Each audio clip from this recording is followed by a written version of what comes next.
Sorry. Okay, I'm just here to talk to you a little bit of the background of ARAIBA.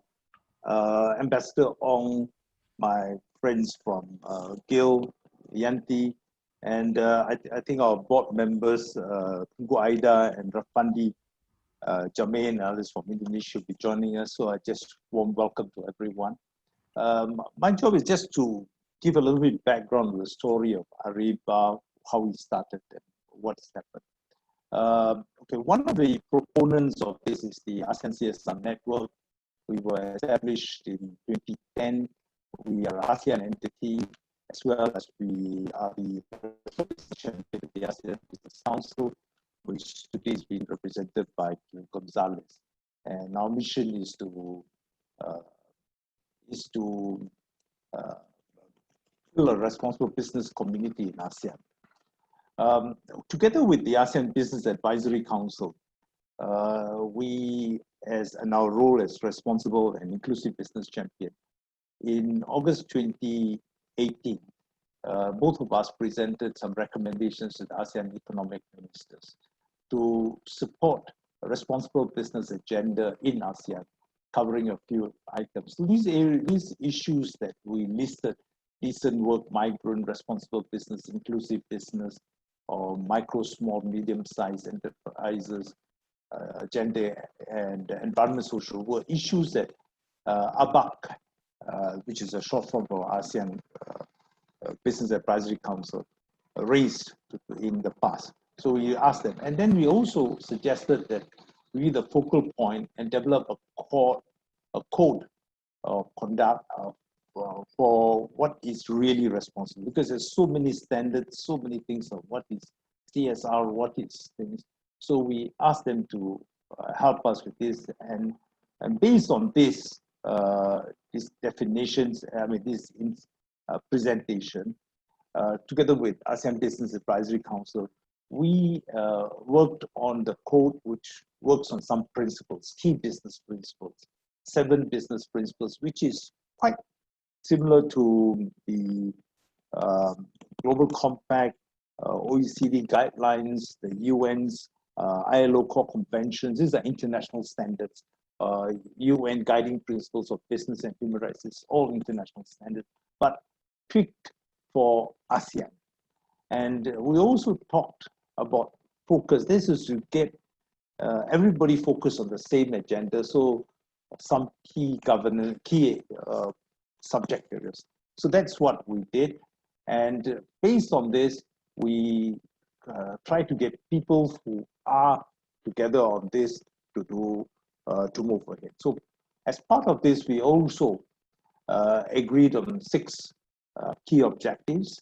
To promote this, we also have this, working with this Brands for Good, CEO Asia, to help to recruit members and to market this and to help us with some of the admin of it. So the key things that to realize the vision of where businesses do well by doing good. We also want to enable responsible business conduct in ASEAN to achieve the sustainable, equitable, inclusive development growth, develop a culture of good governance, share information, experiences and good practices so that we can learn from each other, and also support governments, businesses, other stakeholders in realizing the ASEAN work plans, and connect business with ASEAN member states. So this is the main, and we are working with many partners. And I think we're going forward, we have this whole ambition of doing well, doing good, doing together, and do more by scaling up operations. And the end of the day, we would have to evolve and say how we are going ahead with this. So I think I'm not going to, the key point is this: ASEAN, as part of COVID, has the ASEAN Business Advisory Council, to all those groups, have made some recommendations to the ASEAN leaders, and responsible business, inclusive business is part of it. So in essence, what I'm saying is there is a realization that businesses have a role to play. You can't achieve ASEAN goals unless businesses and contribute. And this COVID-19 also shows very clearly we need good economic growth, we need companies, we need business, and we also need them to bring people up. So on this note, I have got, that's my introduction. And I am now pleased to ask my colleague, Ibu Yanti. Ibu Yanti is the chair of the ASEAN CSR Network. She was a founder and working on the ASEAN business, Indonesia Business Links, and has got fantastic development experience and building on partnerships. So, Ibu Yanti, for you, can I pass the mic to you? Thank you, Thomas. Good morning, good afternoon, everybody, ladies and gentlemen. So glad to see you all here, even though we don't meet in person, but I think this virtual tool can help us at least feeling together. Firstly, I would like to thank Ambassador Ong Keng Yong, Chair of ASEAN CSR Network Board of Advisors, for taking his busy schedule to share on ASEAN, business, and the COVID-19. I'm sure you all will be enlightened and enriched with the insights he will provide. Secondly, I wish to recognize, hopefully, my colleague, Mr. Raffendi Jamin, our advisor, and also my colleague, Tengku Ida from Malaysia, member of Board of Trustees, are here with us, but I cannot see them. And also would like to acknowledge the ASEAN Business Advisory Council, ABAC, who is represented by Mr. Gil Gonzalez, Executive Director. Hi, Gil. ASEAN and ABAC had jointly made recommendations to ASEAN economic ministers to support the responsible and inclusive business agenda. Thanks also for our partnership with Brand for Good and CEO Asia, who had organized this event. Ladies and gentlemen, ASEAN had gone well by enabling all the member states to grow and prosper. We achieved impressive economic growth and social progress, although this growth also came with social, environment, and governance issues. Lives of people have improved, of course, but at least that happened until before the pandemic COVID-19 hit the world. In order to achieve sustainable, equitable, and inclusive growth, the business community has a key role to play. The ASEAN CSR Network was formed to mobilize the business community to attaining sustainable socio-economic development. Our member organizations work with us on this agenda.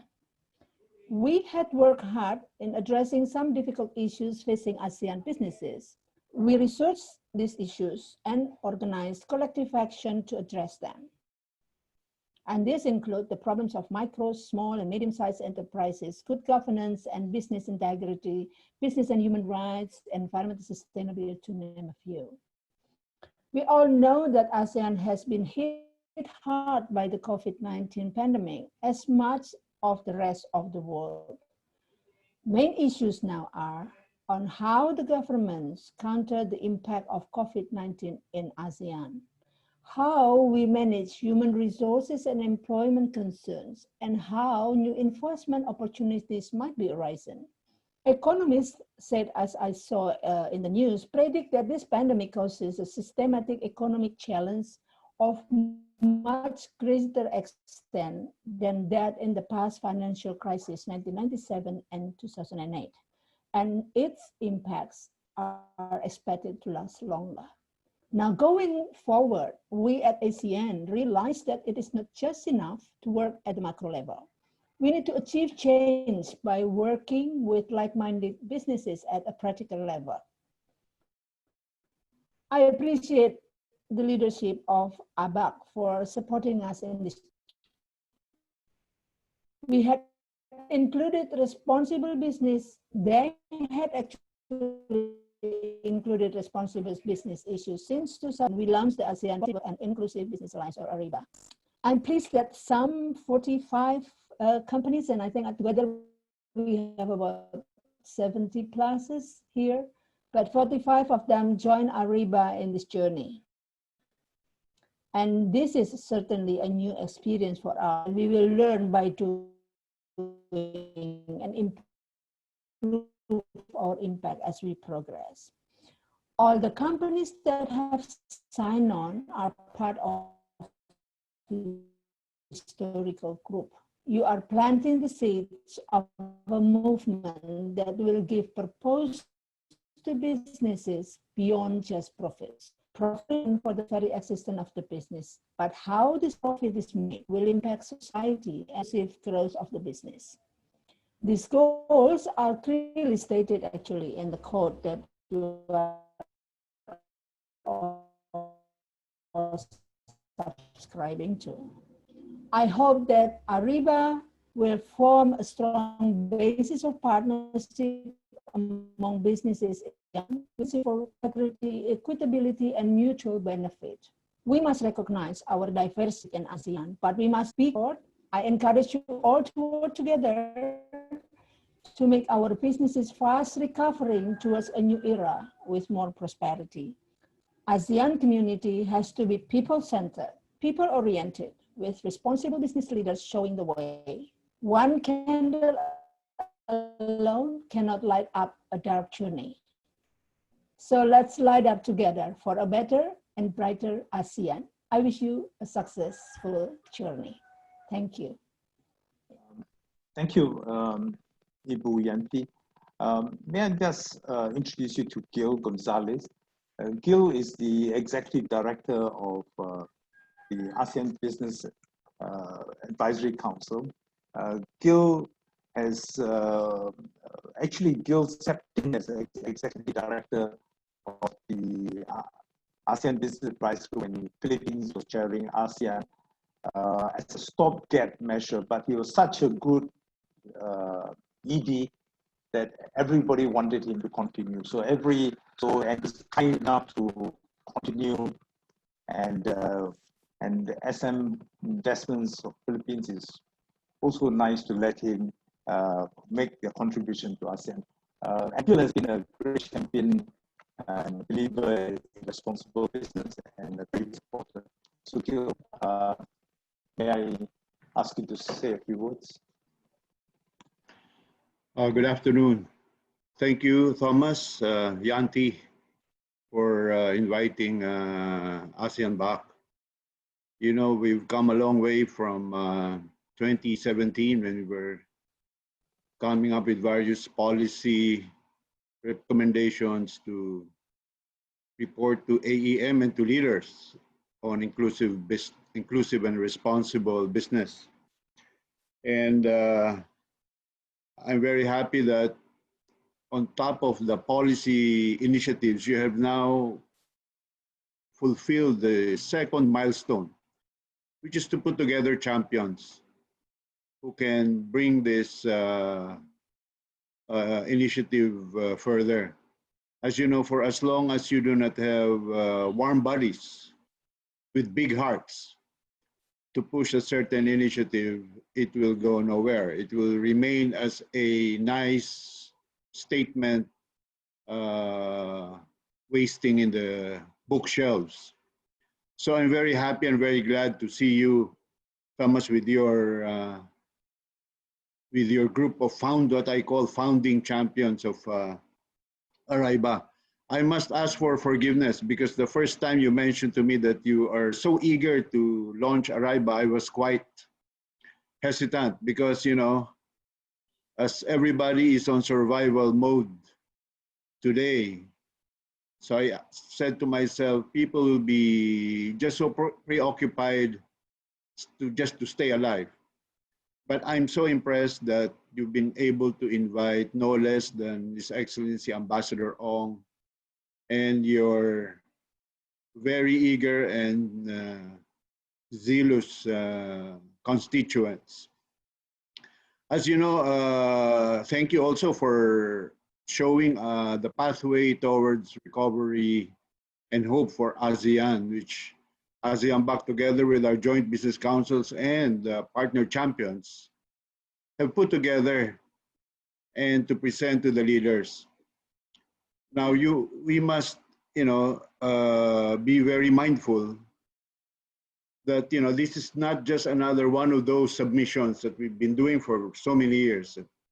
Because at the heart of this recommendation is to ask the leaders really the status of governance in the way ASEAN is able to implement or even to explore initiatives coming from private sector. Because we have realized that we have been in this process for quite some time, and many of the questions now being raised were questions already there even before the pandemic.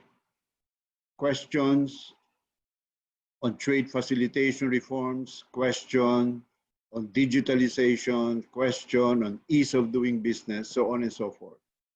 And with this pandemic, all the more we need to make our standards competitive so that we can really be able to access more markets, because that's really the promise of ASEAN economic community. But where are we now? So we don't want beautiful initiatives like inclusive business continue to, you know, just sit and remain a low-hanging fruit forever. So I'm very happy that this ARAIBA has now come to exist, and we will fully support ARAIBA. And I guess your message today is, whether in good times or in bad times, or more so in bad times, that inclusive and responsible business should be lived. Thank you very much, Thomas and Yanti, and thank you, everyone. Thank you, Gil, and thanks for taking time to join us. Can I pass now I'll pass the session back to Vincent. Thank you very much, Thomas. Thank you, Gil. Thank you, Yanti. Much appreciated for your sharing. I'd like to, right now, to actually take a group photo, okay, for every attendee that's here. So I'll get our coordinator, Shak, to basically set up the group photo. So if you can turn on your camera, please, okay, that would be much appreciated. Those that have not turned on the camera, please do so. And if I can get you guys to do something quirky like a thumbs up, okay, that would be much appreciated as well. So do a thumbs up, okay. Shak, please advise us when you have done the snapshot, the photo. Yes, just a second. Give us your Colgate smile. Just give me a moment. This.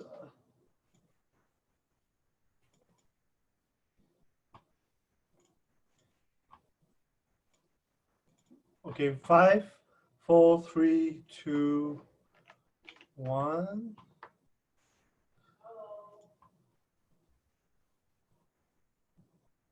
Then the next page. Just one moment. It's loading a bit slowly. Sorry about that. And 1, 2, 3. Yes, thank you so much. Okay, thank you very much, Shak. It reminds me of the smiles I've got to do, you know, in my last, well, in my wedding, not my last wedding. In my wedding, it was a tedious day, but it was fun. It was fun. So, okay, thank you for sharing with us your photo, your gorgeous look. And what I want to do now is to really ask that. To all of you, okay, to do a few things. Number one, please make sure that your mic is turned off and your camera is turned on.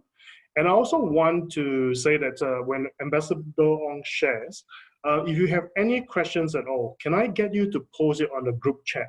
So when it's on the group chat, we can actually ask Ambassador Ong these questions in the Q&A later on.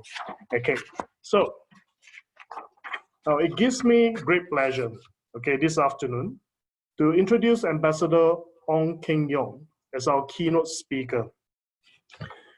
Ambassador Ong is a current Executive Deputy Chairman of the S. Jayaratnam School of International Studies. He's also the Director of the Institute of Defense and Strategic Studies. Ambassador Ong, okay, has He has done many things. He's a man of multi-talents, okay, multi-skills, and has contributed to many developments in Singapore, in ASEAN, and globally. He is a lawyer by training with a degree for NUS. He also has a master's in Arab Studies from the George Washington University. Ambassador Ong is he's the chair of the Singapore International Foundation and also sits on the board of advisors for the ASEAN CSR network. He was the 11th Secretary General of ASEAN from 2003 to 2007 and held many diplomatic postings, including High Commissioner of Singapore to Malaysia. He was the press secretary of Mr. Goh Chok Tong when he was Prime Minister, the Chief Executive Director of the People's Association, and held administrative positions in government. We are honored, really honored to have Ambassador Ong as our keynote speaker as we launch ARAIBA. He's going to be speaking on ASEAN, business, and COVID-19, and the ABC of response. It gives me great pleasure, Ambassador Ong, to introduce you to share your insight with us.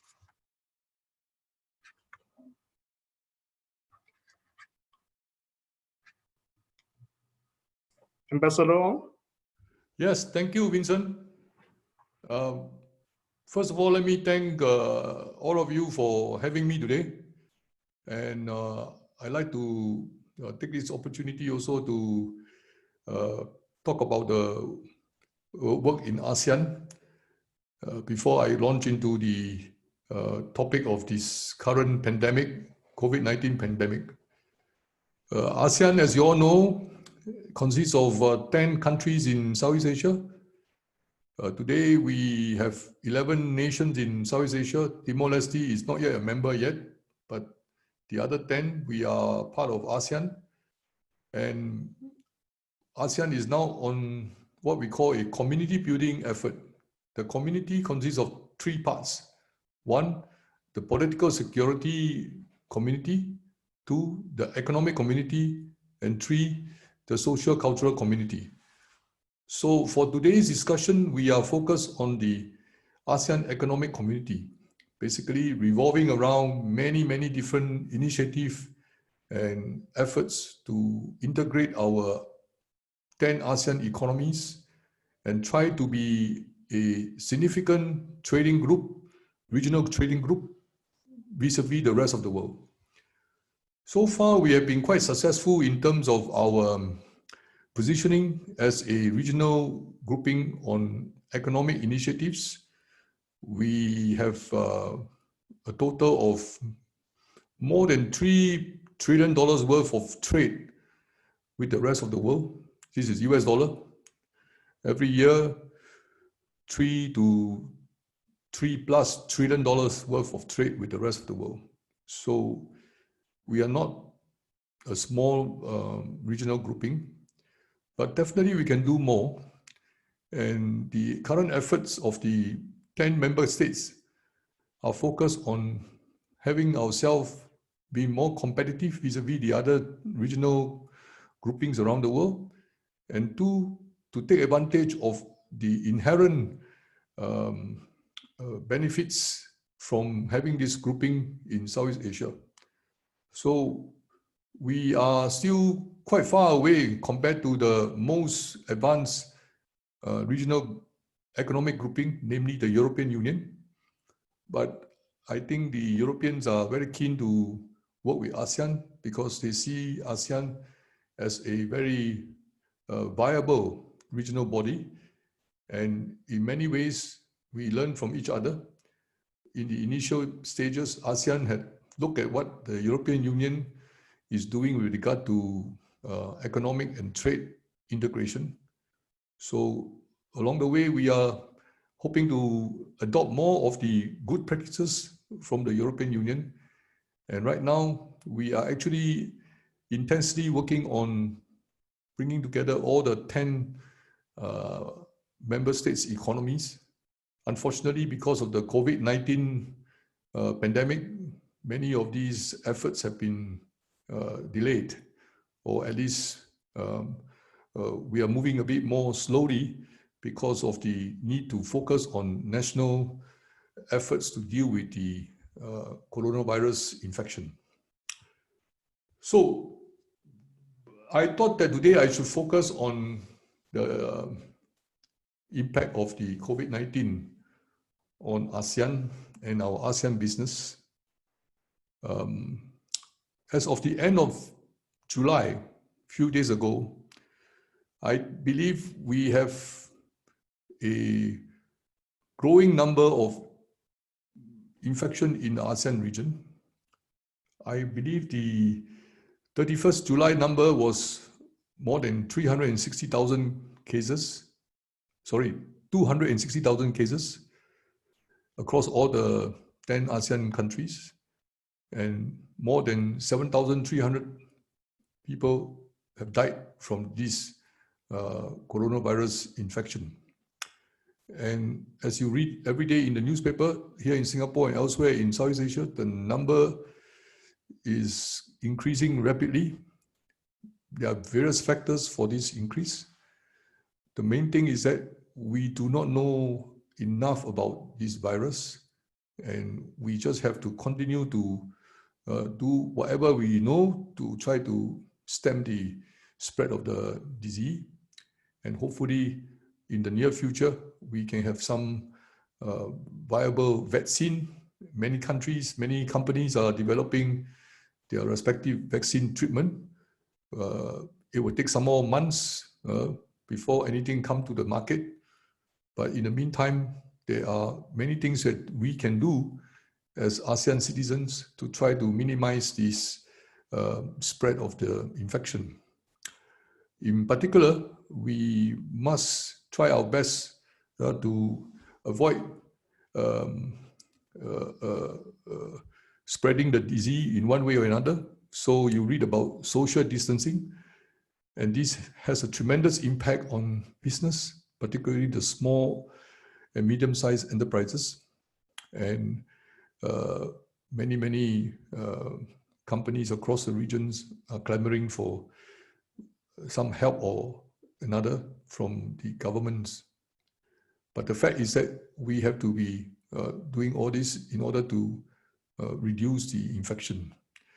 Of course, we have to have our good testing processes, and we have to have good tracing or contact tracing, as they call it, for those infected and those who can spread the disease. So all these things require a different way of doing things. In ASEAN countries, we have some successes in the initial stages, but now more and more those early successes have been hit by a recurrence of this spread of the COVID-19.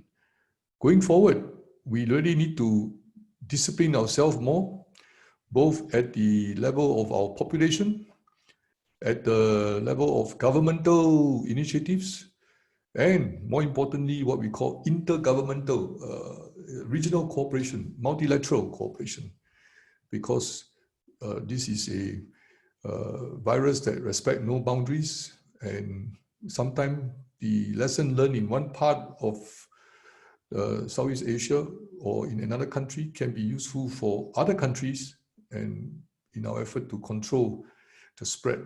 All these will be important considerations. So, to put it in one sentence, the COVID-19 pandemic has really changed our life. Our life in terms of how we work, how we live. People still say how we play, but whatever it is, the coronavirus infection has basically turned everything upside down. Most economists believe that for this year and next, the economic growth in ASEAN will be very, very badly hit by this pandemic. Optimistically, we say maybe we can still grow at 1%. Now, compare that to previous years, we were growing at 4 to 5%. In a good year, we even have 6+%. Now, I think we'll be lucky if we can maintain around 1% growth or not to go into the negative zone. In this respect, what ASEAN need to do is to try to look at our respective national programs, national efforts, see what else can we do to contribute to our respective national position, national growth position, and then how we can work together as a kind of regional grouping to stimulate each other's strength, to cover for each other's weaknesses, so that overall we have a decent, positive progress. The research show that we have to be prepared for the recession. And this means that things could get worse. And I believe what we need to do now is to implement many of the ASEAN action plan. I call it the ABC of response. A stands for action. What is in our agenda, we must try to carry out and pursue it quickly. And B, we must still have a balance, because don't forget, we may be more interested in our national position, take care of ourselves, but we forget that our neighboring countries are also critical part of our national preparedness. So take the case of Malaysia and Singapore. Yeah, we have to find ways to arrange for the easier movement of people across our Malaysian-Singapore boundaries, because we rely on each other in terms of workers and business development, production of food, production of other manufacturing goods, as well as all aspects of business, including tourism and transportation. So we cannot just say we look for something to look after Singapore's interests. We must see how we can work with Malaysia to develop suitable cooperation, so that there is a kind of sharing of the benefits. There is, I look after you, you look after me. But the other more important dimension of balance, which I describe here, is that we have to take this situation in the context of what we are doing in terms of our commitment to sustainability, climate change, and the welfare of our population. We cannot say that, oh, now because of the situation developed by the coronavirus, we have to stop all these other activities in terms of mitigating the climate change effects, or to reduce poverty, or to look after the vulnerable groups in our respective countries. So this issue of balance is important. We will surely see the diversion of some of our resources to tackle the immediate challenges, like providing enough hospitals and making sure that we are doing enough testing, and everybody who wants a test can get a test done, whether they have the COVID-19 infection or not. But as we do so, we should not abandon all those things that our countries, our government, our people have committed to for the sustainable development goals of the UN. Yeah, and that includes how to look after our environment, how to avoid going deeper into poverty, how to look after our women and children, aged, so on and so forth. So this is the element of balance. Yeah, what we are worried about in ASEAN region is that the resources that we have allocated for what we call capacity building across our different member states will now be diverted to deal with the immediate trouble of immediate trouble or immediate problems coming out from the COVID-19 pandemic. The third part of my ABC response is really about commitment and conviction. It's very easy for governments, especially the political parties and the politicians in our respective country, to say that, hey, now let's go on with our own national preparation for survival in the post-COVID-19 world. You know, many people, if you look at the different research reports or economic monitoring, they will tell you globalization is, as we know it, the globalization that we know of for the last 20 years, 2 decades, when we know more, and we should forget about free trade agreements or anything about you know, what we want to do with each other. This ASEAN economic community, maybe we should just stop it. Let's focus on how to go and beat the virus. Now, this is very dangerous because the world order, the global order as we know it, is based on open borders, more open market, more openness, more exchange among people across different countries. And the effort of the last 20, 30 years have been to connect people, connect business, connect trade. And now, if we are no longer convinced that this is going to be the way to go for the next 20, 30 years, and we want to roll back, I think we will get into even more difficulties. So, as we say, while we look for our ASEAN agenda and action plan, as we try to balance the development going forward, we must remain committed.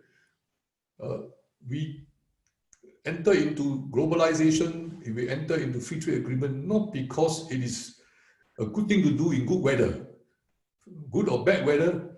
This is an operating principle that will bring us through the difficult times and unfavorable condition. So we keep moving ahead. So as we become more protectionistic across different countries around the world, as we become even more competitive, trying to be on top of the other guy, we must not forget that ultimately, these operating principles which are at the foundation of our global order and the interaction of countries across different borders, they are what we need to keep steady.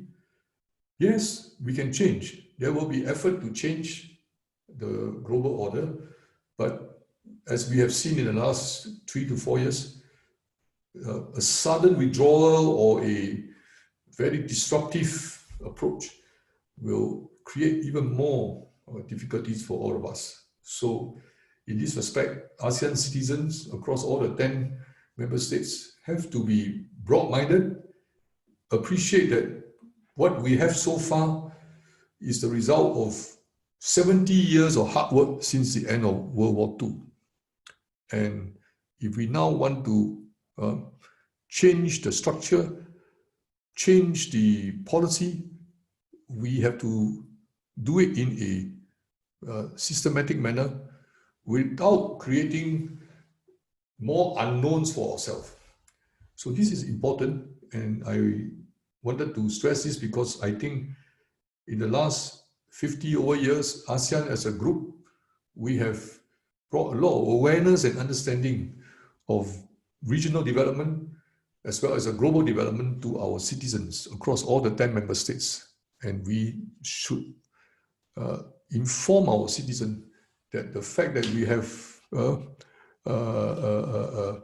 COVID-19 pandemic is not the situation that make us throw away all those things that we have operate under. And by the way, there is no other alternative at this moment. We may have 1 or 2 countries who believe that they can do things differently. 1 or 2 presidents of the countries or big countries elsewhere who believe that they can do things differently.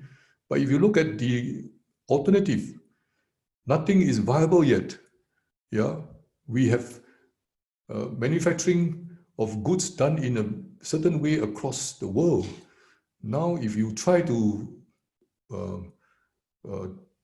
revamp this whole thing, what is the alternative? Many of the factories that have closed down in China, did not go back to their original countries. Instead, factory closed down in China, they go to Vietnam, they go to Indonesia, they move to the Philippines, yeah, and there are so many other interested countries, India and even African countries looking for all these companies which are moving out of China. They don't go back to the Western countries, and that means what?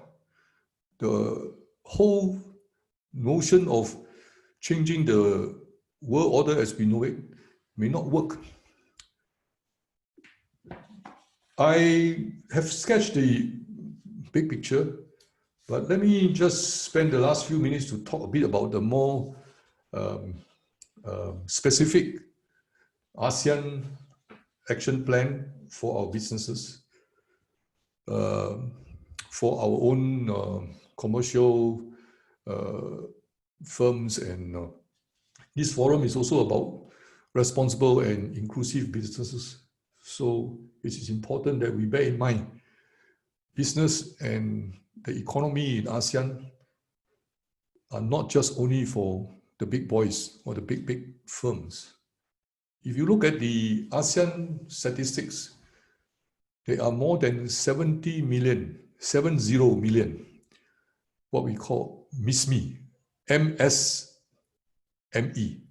yeah, micro, small, and medium enterprises. Everybody like to say MSME, MSME, yeah.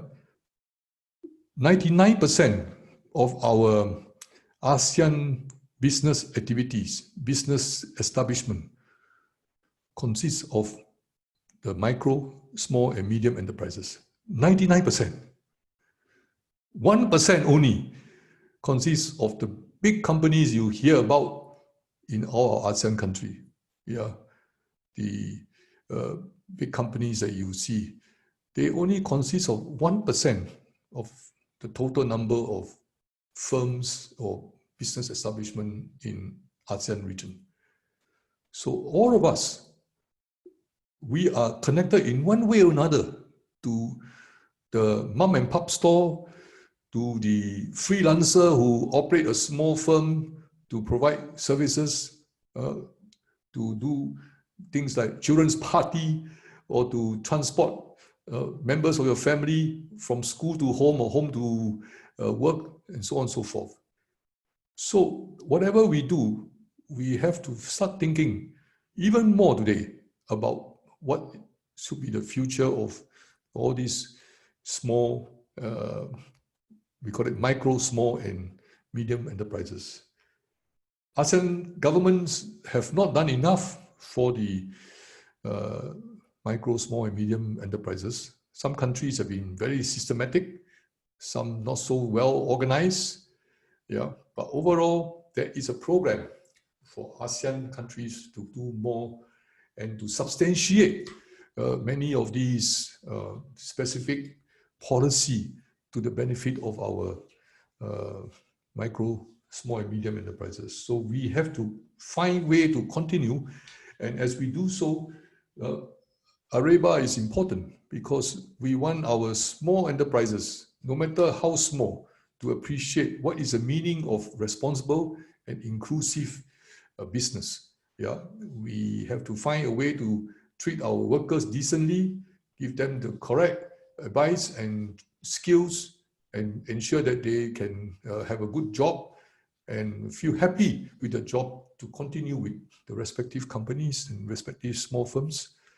At the same time, yeah, we must also remember that all of us exist in a particular country, in a particular region, so we have to be responsible for our commercial activities, and hopefully they all contribute to the well-being of our national government and regional partnership. The other thing that is important is that ASEAN has so many programs and initiatives already there. So how do we go forward? Yeah, as we used to joke about in the ASEAN circle, we don't have any lack of ideas or programs or action plan. but it is the implementation. How do we implement all these measures that we spend many, many days with 10 of us around a table cobbling together an acceptable package for our respective countries? So we need to get people to implement this, and everything that you can think about is already written down somewhere, or an action plan has been prepared. So it's just, we need to implement.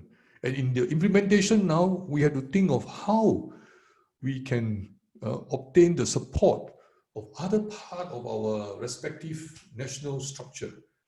We have the banking industry, we have the financial structure which connect our country to the rest of the international business and banking system.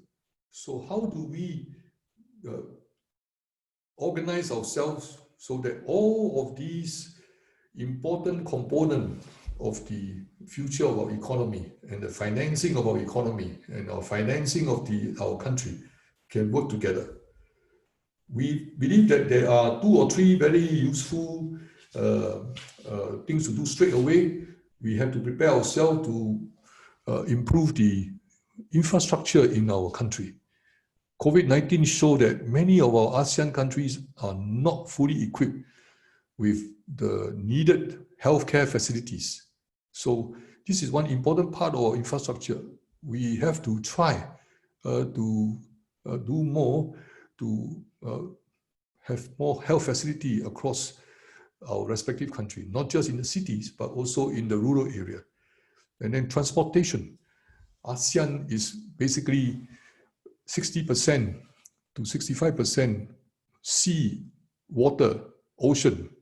Yeah, Philippines has almost 8,000 islands. Indonesia has more than 17,000 islands at high tide, low tide, maybe even more. Even Myanmar is an archipelagic country. If you go south of the old capital, Yangon, to go to northern Sumatra, you see many little islands. They're all part of the archipelago, from Myanmar to northern Indonesia. So transportation across this island is so poorly set up in many of these countries. We really have to think about better ferrying service, better connectivity. All this means that post-COVID-19, if we organize our banking and financing sectors of the respective economy properly, we have a lot of opportunity.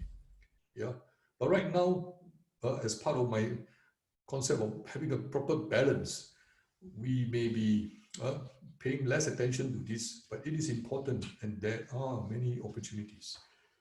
The last point I want to make in this respect is that the supply chain, as we know it, from China to the rest of the world, or from certain other region to the rest of the world, to the more developed part, all these are going to be dramatically different as we control the coronavirus infection.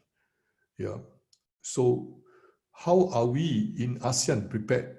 How are our small companies, our medium-sized enterprise, how are they prepared?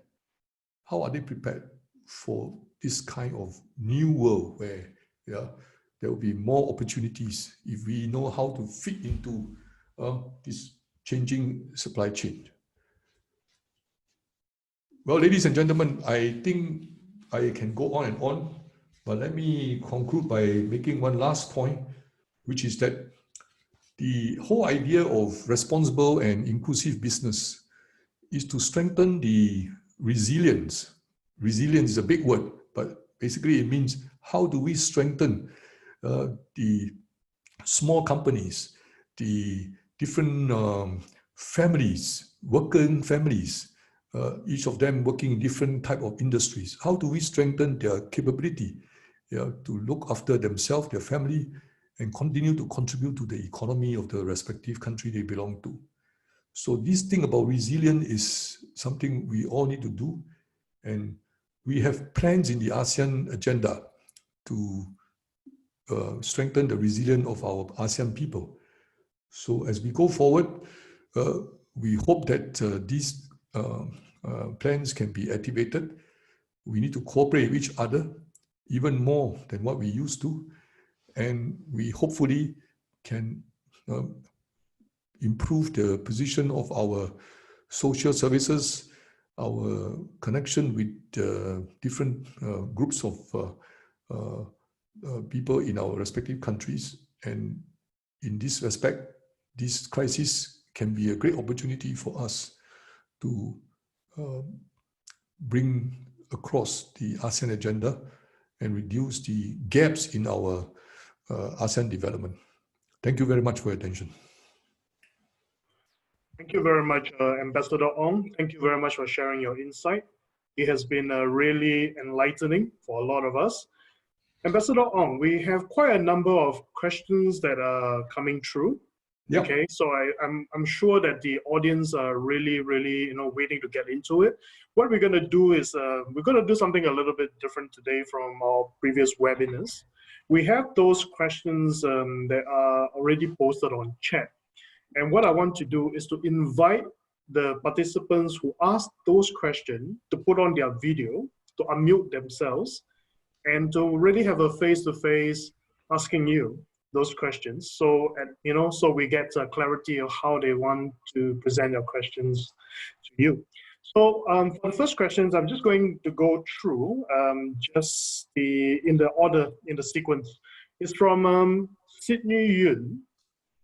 Sydney has asked a question. Actually, has asked two questions. So can I get Sydney, can I get you to put yourself on video, unmute yourself, and to ask Ambassador Ong your question, please? I'm Mr. Ambassador. Yeah. Thank you. I'd like to ask a question on how Singapore is going to help particularly the SME to go through this tough time. And particularly, obviously, ASEAN is now obviously moving into more digital transformation. And how do you take advantage of this and to be able to get ahead of the curve? Thank you. Well, one of the points which my expert in the S. Rajaratnam School of International Studies have given me, and she stressed that I need to talk about, the stimulus packages which ASEAN governments have put out to promote care and resilience for our respective populations. But I am reluctant to promote this kind of stimulus measures too strongly, because at the end of the day, it is only a financial package. Yeah. After you spend the money, what happened? What is important, Sydney, that you have raised is for the long-term survival of the small companies, we have to look at how they can sustain themselves. In the first place, small and medium-sized enterprises, they are very individualistic, they are very unique, and they find their own ways of putting together a business and making it work. So going forward, I think more and more important is the need for tailoring some of these assistance packages, helping packages to some of these small and medium-sized sectors. Yeah, it's not just money. Yeah, I can pay you some share of your salary this month, next month. The third month, government doesn't give me any more money. I also got no money for you, so I ask you to go and find your own way around. So how do we do it? You mentioned digitalization and the technology. So this is a time for us, not just to give a free computer to a small firm. How do we actually can help the owner of a small company to promote themselves or selling their goods and services on the web? Yeah, I go into some of these web program quite regularly, and I notice one thing: in the last 2 months, more and more small companies are advertising themselves on the web, and these are small companies that offer all kinds of what we used to call freelance services. Yeah, the guy who can come and design your stage, the guy who can come and give you audio visual translation if the guest speakers speak in different languages. Yeah, but they now have formed into a small company and they put themselves onto the web to try to promote themselves to get more business. I think this is one way to go, and those stimulus packages that the ASEAN government have put out, which emphasize more job reskilling, yeah, and small help here and there to provide the SME with some viable way forward will be very important. So one thing that I think ASEAN countries should try to do now is to customize some of these action plan that they already have across the ASEAN platform, and maybe we can think through how instead of starting every one of us our own program in our own country, maybe we can joint venture a little bit here and there. So I look forward to this idea of the opening of travel between Malaysia and Singapore with great deal of optimism, because what they are trying to do now is to allow people to travel to and fro from Malaysia and Singapore, between Malaysia and Singapore. And many of them are small businesses or small-time professional working in each of these places. And they are now going to give ideas to help move their goods and even workers across the border. So the government in Malaysia and Singapore should be very receptive to all these individual suggestions, yeah, and hopefully we take a new attitude. We say COVID-19 bring about a new way of doing things, but I think it is important that COVID-19 should allow us to introduce new way of thinking and new attitude. Yeah. So I don't have any specific beyond this now, but I think your point is well taken. And one of my colleagues in the school here is actually going into this kind of specific ideas, yeah, to promote a stronger program for reskilling the people in the SME and helping them more specifically customize many of our government policy to some of these individual SMEs. Thank you, Sydney. Thank you, Ambassador. Thank you. Thank you very much, Ambassador Ong. Thank you for that insight. Ambassador Ong, I'd like to invite our next participant, Omi Romero, from the Philippines, to maybe unmute and share the video and to ask a question directly of Ambassador Ong. Yes, thank you, Vincent. Mr. Ambassador, earlier I asked a question, what role do you see ARAIBA playing in this current pandemic? And as soon as I typed that, you gave a statement about ARAIBA playing the role of strengthening resilience among MSMEs and building their capability to contribute. So it's more of a confirmation that, I mean, I picked up that input from you, and if there's anything more that you can add that ARAIBA can do moving forward. Yeah, you know, ARAIBA is a relatively new grouping, but the concept of doing things in ARAIBA has been around for some time already. And I believe that now, since we have this kind of organization and formal body, it can do a few more things. Yeah. I remember one of the important ideas which the people who write about policy for responsible inclusive business revolve around more transparency, more learning from one another. Yeah. You know, if you ask the Western scholar, they will tell you we need to have all this mechanism and all these rules and order. Yeah. But if you ask the ASEAN guys, they will say, no, yeah, but you know, what's the point of having rules and order when we got no chance to even tell each other what we are doing, and how can we have face-to-face meeting to sort out some of the trouble we have in exporting something across the border to my friend in the other side. So I'd like to suggest that, you know, one thing that we can do, like this forum that you are having now, what Vincent and his people are doing with Thomas and yourself now, is to have more of this sharing.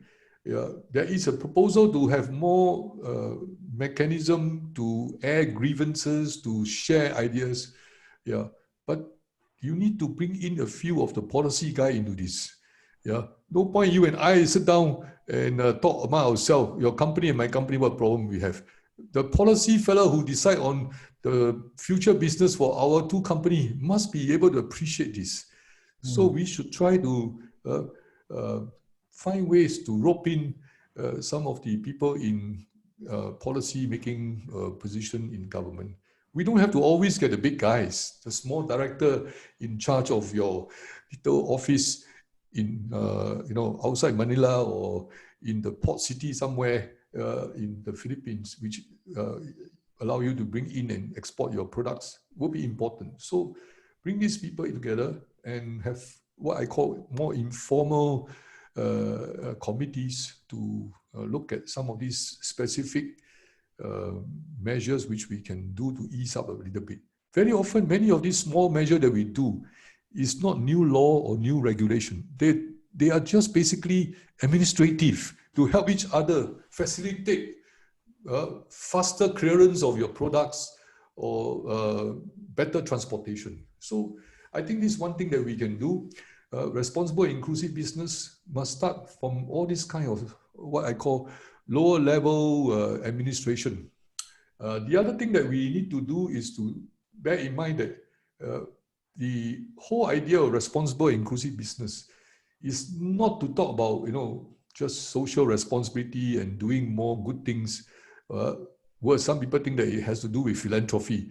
Yeah, I think we need to explain a bit more. And I think one idea that some researcher in ASEAN Secretariat are trying to do is that they look at the ASEAN Economic Community Blueprint and highlight all those specific ideas there which relate to what we have in responsible inclusive business. And then extract this and say, okay, these are things that are important for ARAIBA. How can we get the bureaucrats to implement this quickly? Because this will not only help in terms of ASEAN economic cooperation across the region, but more importantly, because they are pertaining to specific things that ARAIBA is doing, we can actually work together and facilitate this implementation faster. It's not possible maybe to implement the whole thing, but this little administration part. So bear in mind, your PR should revolve around, I'm not asking you to have a new policy. Your policy is already there. I'm just asking you to help me implement these particular things in this particular area through a better administration. I'm not talking about new legislation or new policy. No. So that is one thing that I think ARAIBA can help itself and help all the smaller corporate bodies. Yeah. And what is important now is, at least in Singapore, we see this, many of the people involved in the old gig economy, gig economy, the freelancer, they now have to find way to register their company or to join forces with other individual gig performers, as we call them. Now they come together and they form a small company. So how do we encourage our policymaker when you provide for certain financial package or job reskilling or what have you? Think about us. We are the guy that provide translation services in your seminars and big government meetings. Now we don't have anybody to look after our interests, and we put together ourselves as a group. How can we work with you to provide some standardization, maybe in terms of how much we should be paid and what are the qualifications, and maybe even provide some new training to use the technology that we have today. Maybe we can use a little mobile phone to do our translation service instead of setting up all this heavy equipment in a concert hall or in a seminar room. Thank you. Mm. Thank you very much, Ambassador Ong. Thank you for your advice. The takeaway I took is we need to really get policy makers and decision makers when we are actually discussing these ideas. I think it's important that we somehow get the message over to them as well, so that they can actually see what we are doing and how they can best support us.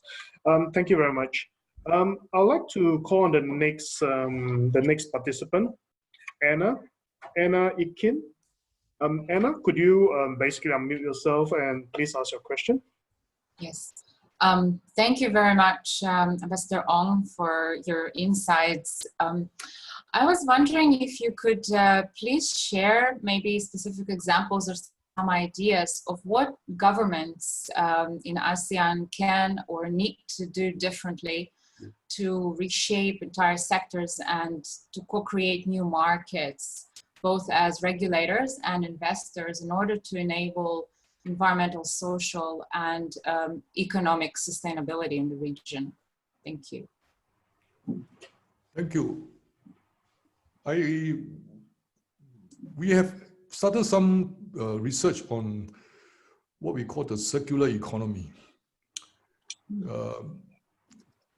And one of the fundamental points about circular economy is that we don't have to rely so much on importing foreign raw materials to manufacture a new item. So we recycle. So this is something that I think is worth looking into. The days of easy, inexpensive raw material moving from one country across hundreds and thousands of kilometers to another country to be transformed into a new product may be over. Yeah. And what we now need to do is to look at our own marketplaces.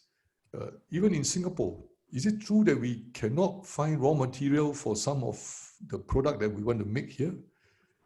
How about recycling some of the used material into some raw material for new packaging or what have you?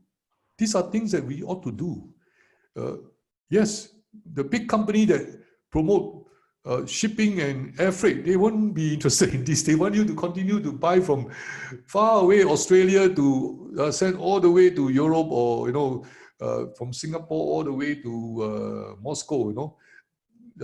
But I think we need to look at different inputs into what is eventually the output. Yeah. So this concept of circular economy is a good one. But right now, the cheaper alternative is there.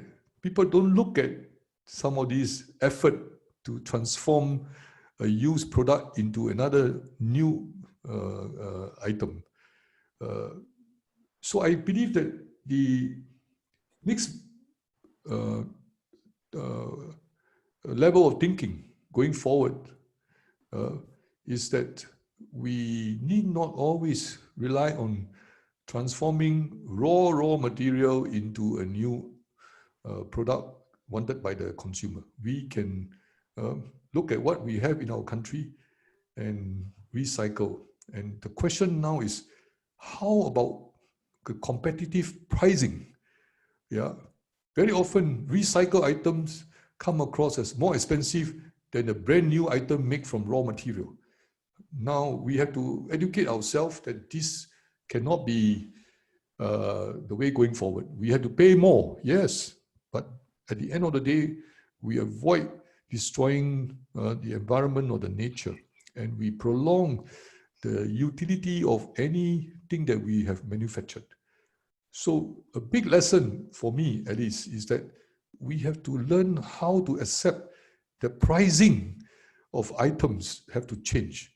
Our attitude towards the cost of anything. Nowadays, you tell Singaporeans, don't use plastic. And then they say, oh, it's so expensive to find paper bag or paper carton because there are only few manufacturers of such items. This is not something good for us for our future. So we have to learn how to accept the idea that something will cost a bit more. Maybe as a result of that, the pressure on wages will go up, the pressure on business to expect more tax relief will go up, but I think it is necessary. Yeah. So two things really, Anna.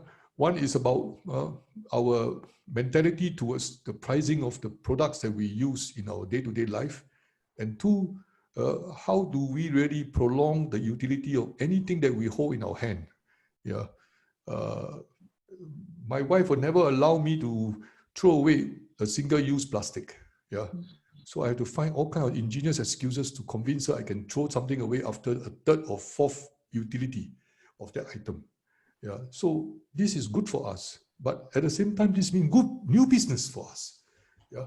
You see more and more young Singaporeans using their own ingenious idea to recycle things. And in many of the ASEAN countries, interestingly, more and more, you can find this in the more rural part of our ASEAN landscape, because in the countryside, you are not able to get easily many of the things that in the city people can find. So they recycle things.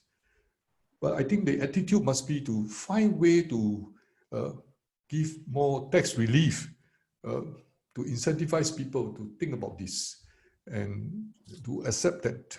I think recycle item costs more, but never mind.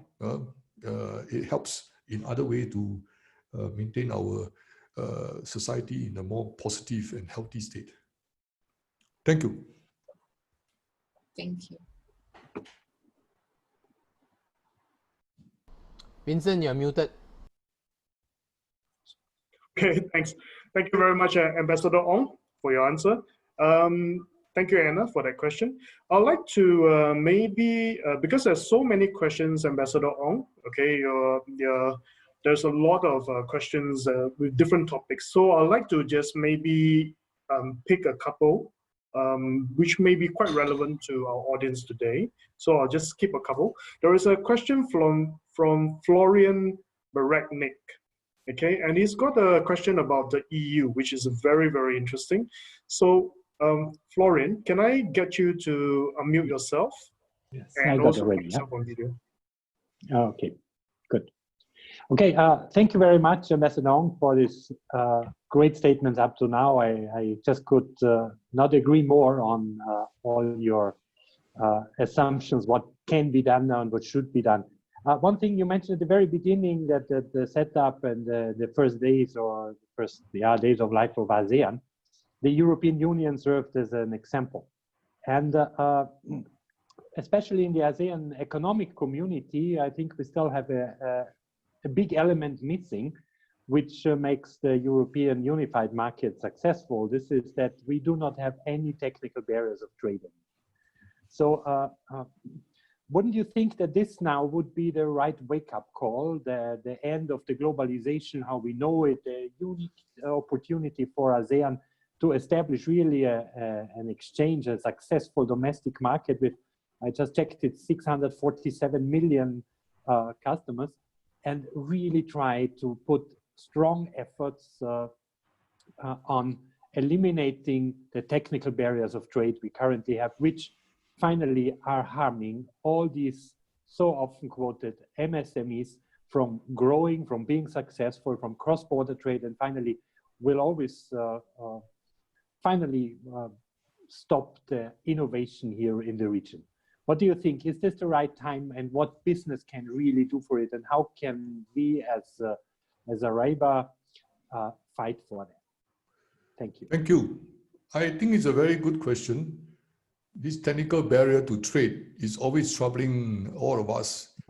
I remember in ASEAN, we tried to tackle some of these, and when we were successful, we celebrated, but the following month, another set of technical rules came about, and it became an obstacle to opening up the market. So this idea of technical barriers to trade, or what the other set of obstacles, non-tariff barriers, will continue to trouble us foreigners. I think the important thing is for leadership to take charge, to say that if we are really going to go and make a difference, especially in the light of all these efforts to minimize globalization and to change the way we do things, then we need to also think about what do we mean by technical barrier to trade. Yeah, the important thing is that we don't have a lot of buffer left to provide financial well-being and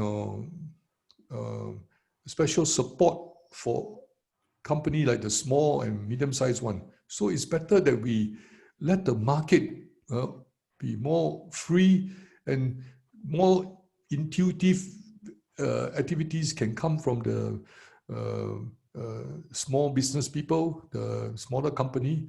They know how to survive. You just have to stop creating obstacles. So in ASEAN countries, we have big Indonesia, for example. From some of the islands, many of these small traders, they know how to deal with exporting their specialized spices or products to a city-state like Singapore or to Bangkok. But when they are required to operate through the transport system, then they realize that there are so many rules to comply with. So in ASEAN, we are looking at some of these things, but it goes very slowly. So I think now, as a result of this coronavirus pandemic, we have no choice. We got no more time, in fact. And if we don't fast forward our plans, we will be left behind. So this is something that we need to do. And in this respect, I think I need to pitch for the work of European Union as well as international organizations like the WTO, because they have been studying all these technicalities. Yeah. And if we want to get immediate action, we will look at their studies quickly and we can say, oh, let's follow this European Union model. They have done it. We don't have to study all over again. When I was Secretary General of ASEAN, we have the European Cosmetic Directive. You know, in Europe, you have a rule for everything, for your lipstick, to your hair cream, to your face powder. Yeah. So what we did in ASEAN, instead of trying to have 10 different rules in 10 different countries of ASEAN, we just take the European Cosmetic Directive and we say, okay, anything here good for us, we take it. We don't have to start from ground zero. So international organizations like WTO, WHO, FAO is for food and agriculture. They define many food items. The standards are all there already. So we can just rely on this and get going. Yeah. I hope that our leadership in ASEAN countries will look into this quickly, because what we need now is that for the next 3 to 4 years, we don't have the luxury of time that we thought before COVID-19 we had. Now we have to try to move things quickly. So instead of asking for policy guys to study this and that, let's look at what you have in the international bodies, in the other successful regional bodies elsewhere, and then we can implement this. I am very sure if we do this, we save at least 2-3 years of hard work, and we can actually position ourselves to make a big difference sometime next year, and then we can get going. The more important thing is that, as I said earlier, we must not have too many obstacles for the SMEs or the micro, small and medium enterprises. They know what they can do, and we should just try to facilitate them, as long as it is not illegal, as long as it is not unhealthy stuff or not throwing all kinds of drugs into food items. I think we should try to take this opportunity to persuade our policymaker to open up a bit faster. Thank you. Thank you, Ambassador Ong. Ambassador Ong, there is another question from a gentleman called Theodore Teo, talking about travel bubbles and green zone. So Theodore, can I get you to turn on your video and your mic? Good afternoon, Ambassador Ong. I'm Theodore.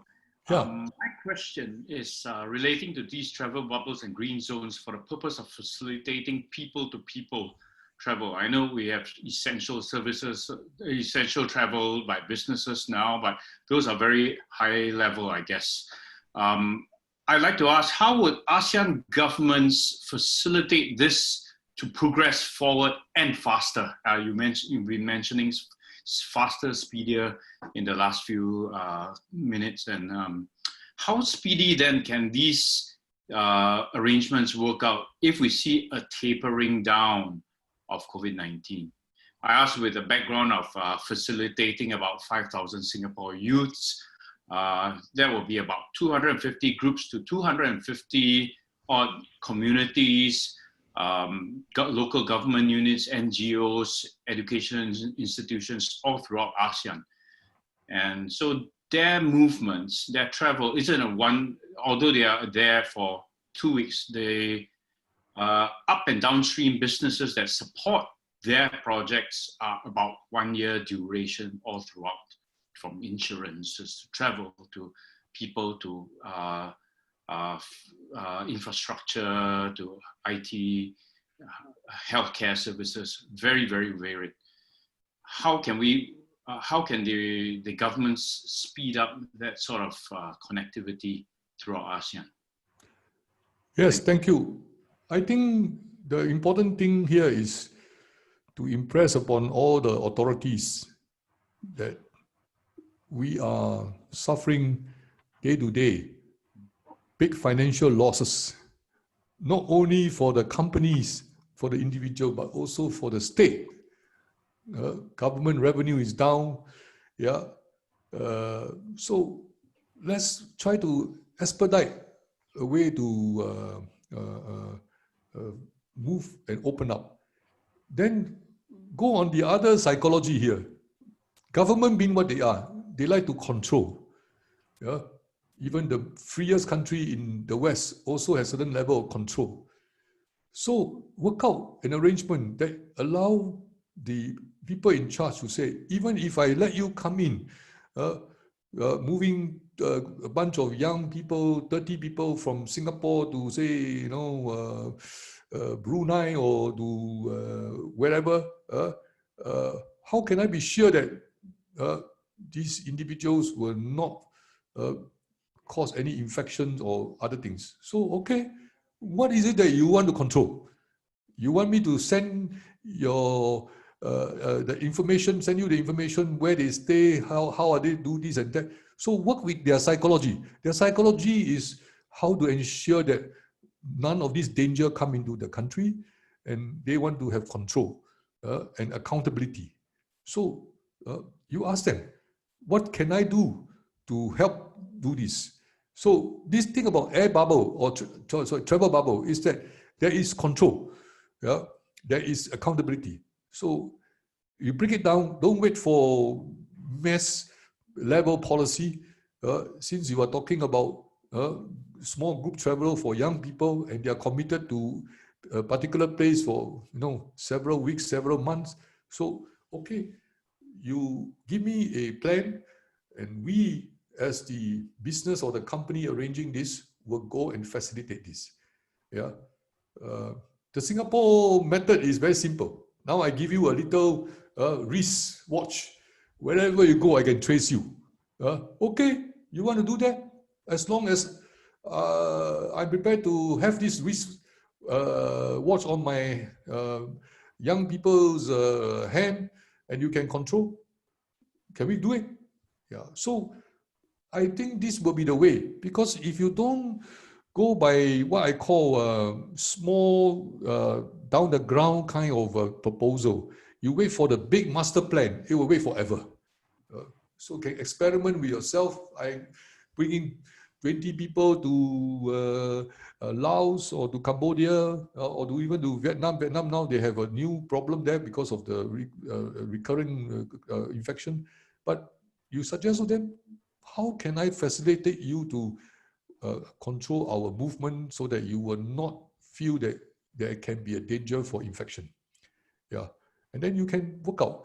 the main problem now, Theodore, is that the other segment of industry related to travel, insurance company, they are not going to insure in many of these situations. So get hold of one or two innovative insurance guy and say, okay, friend, how about this?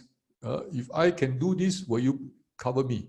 And then we go and talk to the chap in Laos or in Vietnam, and then they are prepared to have this control introduced, and we try. So you got 20 people, everyone know who they are, where they go, and on the ground, you must also try to minimize mass contact. Yeah, that is one thing that we need to bear in mind, this thing about travel bubble. If you say I'm going to bring 20 young people from Singapore to attend a conference in Yangon, I think you'll be in trouble. How? So don't use the term, don't give people any notion that you are going to have mass activity. We are now going to go down to very specific household, very specific school, very specific grouping. Yeah, let's try this way, because I think the good thing about all our officials in ASEAN, they are all now interested in finding the same thing you're looking for to facilitate you to travel. So if you can give them a good suggestion, I am sure people are prepared to look at it. Thank you. Thank you. Okay, thank you, Ambassador Ong. We are also very mindful of your time, Ambassador Ong. Do you have time for one more question? Yeah. Okay, I'd like to invite Sunny Chin to unmute yourself and put yourself on video to ask the next question, please. Thank you, Vincent. Hi, Ambassador Ong. It's a great honor to have an opportunity to listen to your very insightful and refreshing and words of confidence to ASEAN Alliance. Ambassador Ong, my company is mounting a mission known as Manila COVID-19 to help the frontliner in the Metro Manila to battle the virus, to help to cushion the country's healthcare system, which, of course, in the last few days, the health frontliner already make a petition to the president because the country's healthcare system is at the verge of collapsing.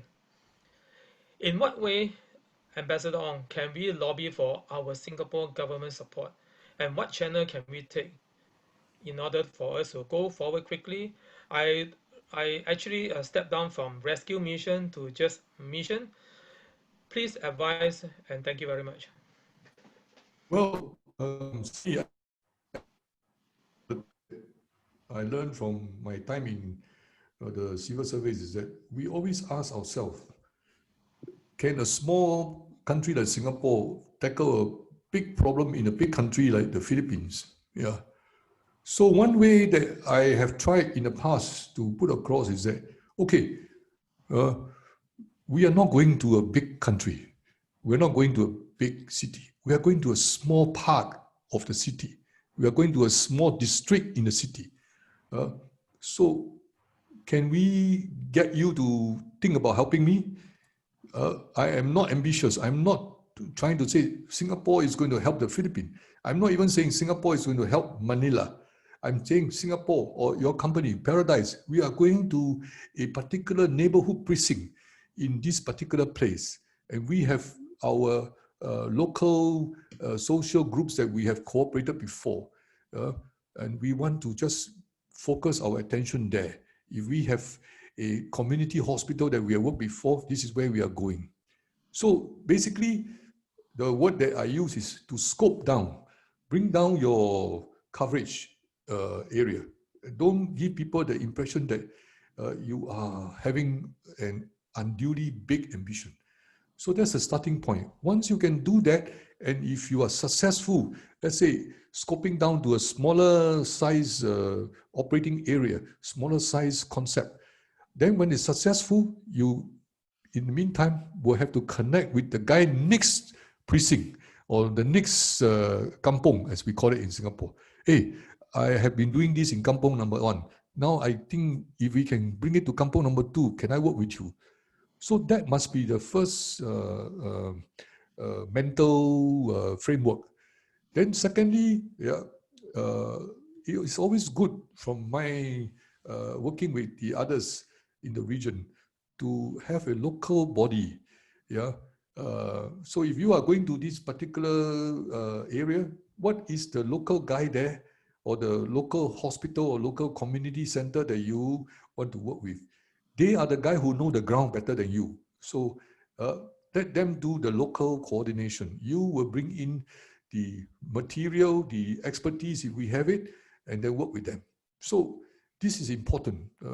The confidence of the guy who will approve you're going or not going is that you have local knowledge, you have very measured expectation. You are not going to come in, make a big show, take some photograph and then disappear from the scene. Yeah, so that is, I think, important for us to work on this kind of challenges. Very often, I think in the Philippines, local communities, they have their own little groups, either the church group or the local NGOs or even the local mayor. They are happy to zero in on what they call a experiment area. You go and try out. If it works, then we replicate it. So be a bit small in starting, but your ambition is a big one. And I think if we can do step by step in that manner, perhaps we can make a difference. Thank you, Ambassador. Thank you very much, Ambassador Ong. Thank you for your time today. It's been really, really appreciated. A lot of participants have learned a lot. There's still some more questions. Unfortunately, I think we are running short of time. But we want to take this time before we go into our breakout room areas. The breakout rooms is for members to connect with one another. But I do understand, Ambassador Ong, that you have another appointment. So I just want to take this opportunity to thank you once again, okay, for sharing your insight with us, for sharing, some of those things that will mean a lot for our business, the way we go forward. And thank you for your time, Ambassador. And on behalf of ARAIBA, we just want to appreciate you, okay, for your time. Thank you very much. Thank you, Ambassador. Oh, thank you, Vincent, and I wish you all the best. We can do this again on another occasion. I am always happy to answer specific questions. I have to go to another web seminar, so today I can't spend more time with you. But anyway, I learned quite a few things from this occasion. All these questions are important ideas that I will have to tease my fellow researcher here to see whether what else can they add to what I have just said. Thank you for this opportunity, and all the best wishes to ARAIBA and to you, Vincent, and all our other friends, especially Thomas. He works day and night on this. Thank you, Ambassador. Thanks very much for it, and we will take up your offer for another session later. Thank you very I'd much. love to see you again. Bye-bye. Thank you, Ambassador Ong. Goodbye. Thank you. All right. Goodbye. Okay, for the rest of us, we have the opportunity this time to go into the different breakout rooms. The intent of the breakout rooms is to allow members to interact with one another, get to know one another, and if you find synergy in working with one another, on the more better. So Shak will actually put us into different breakout rooms where we can continue our conversation and where we can actually do it on a more intimate basis. But I just want to thank everyone, okay? Everyone for taking the time today to come here to join us. And for those who are guests who are not already a member of ARAIBA, there'll be ARAIBA members in the room. Please ask them, how you can be a part of this. And what we want to do is to continue to add value to our members and to really build this community up. So thank you very much. I will see you the next time. We'll go into our breakout rooms, and thank you very much for being here. Thank you, Vincent. Thank you. Thank you.